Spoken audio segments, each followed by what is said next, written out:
I saw a vintage ad for something called Chocolate Knox Blox.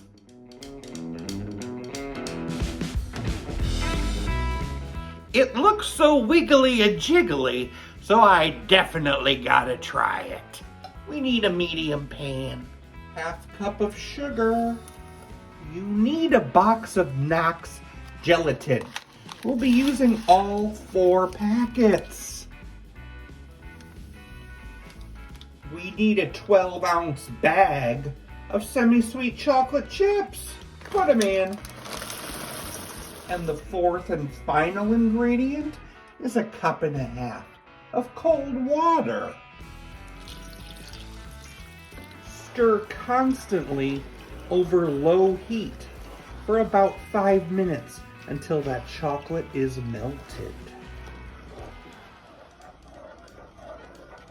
I'm pouring that into a baking dish.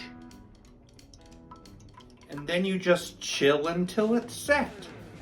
Knox Blox. It's actually not that jiggly.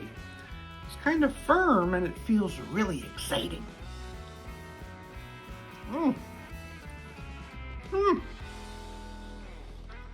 The texture is very unique.